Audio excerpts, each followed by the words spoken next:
So KL university central library దగ్గర ఉన్నాము. లోపలికి వెళ్ళి చూద్దాము. అండ్ డిజిటల్ లైబ్రరీ కూడా ఉంది, ఎంటర్ అయిపోదాము. వావ్, సెంట్రల్ లైబ్రరీ అయితే వండర్ఫుల్గా ఉందండి. అండ్ ఎంటర్ అయిపోతున్నా నేను. ఇక్కడ కూడా సెక్యూర్డ్గా ఉంది, ఎవరంటే వాళ్ళు ఎంటర్ అవ్వడానికి లేకుండా. అండ్ స్కానర్ ఉంది, చూద్దాము ఇక్కడ ఎన్ని ఫెసిలిటీస్ ఇచ్చారో.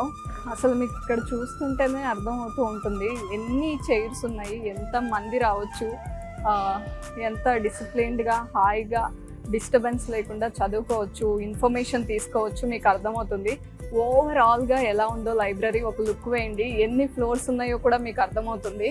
కాసేపు చదువుకుని కాసేపు రిలాక్స్ అవ్వడానికి సోఫాస్ కూడా అరేంజ్ చేశారు. అప్పుడప్పుడు ఎంత చదువుకున్నా కొంత రిలాక్సేషన్ కావాలి కదా. సో ఇక్కడ ర్యాక్లో బుక్స్ అన్నీ అరేంజ్ చేసి ఉన్నాయి. లైబ్రరీలో ఆబ్వియస్గా ఇలాగే ఉంటాయి. నాకు నెంబర్ ఆఫ్ బుక్స్ కనిపిస్తున్నాయి. వెబ్ టెక్నాలజీస్ బుక్ కనిపిస్తుంది. అండ్ చాలా బుక్స్ ఉన్నాయి, జావా గురించి ఉంది.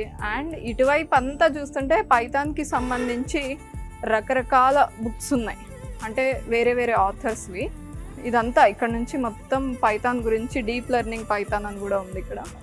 అండ్ ఎవ్రీ ర్యాక్కి ఒక సపరేషన్ ఉండి ఆల్మోస్ట్ ఆల్ అసలు ఈ బుక్ మిస్ అయింది అనేది లేకుండా అరేంజ్ చేస్తారంటండి. నేను కొంత ఇన్ఫర్మేషన్ తెలుసుకుంది ఏంటంటే, ఏం తెలుసుకోవాలనుకున్నా లేదా ఏ సబ్జెక్ట్ గురించి డీప్గా వెళ్ళాలనుకున్నా ఏది మిస్ అవ్వకుండా అరేంజ్ చేయాలి అని అనుకున్నాము. అందుకే లైబ్రరీకి ఇంత ఇంపార్టెన్స్ ఇచ్చి ఇంత పెద్ద సెంట్రల్ లైబ్రరీ అనేది యూనివర్సిటీలో అరేంజ్ చేయడం జరిగింది అని చెప్పారు. అండ్ నాకైతే ఎంటర్ అవ్వగానే అసలు ఇది లైబ్రరీనా అనిపించింది. ఏదో పెద్ద ఒక స్టార్ హోటల్కి వెళ్ళినప్పుడు ఎంట్రన్స్లో ఎలాంటి ఫీలింగ్ ఉంటుందో అలా ఉందండి. యాంబియన్స్ కానీ, లేకపోతే ఇక్కడ చదువుకుంటూ డిసిప్లిన్డ్గా కనిపిస్తున్న స్టూడెంట్స్ని కానీ చూస్తే యాంబియన్స్ ఎంత ఇంపాక్ట్ చేస్తుంది మనం ఏదైనా నేర్చుకోవడానికి అని అనిపించింది.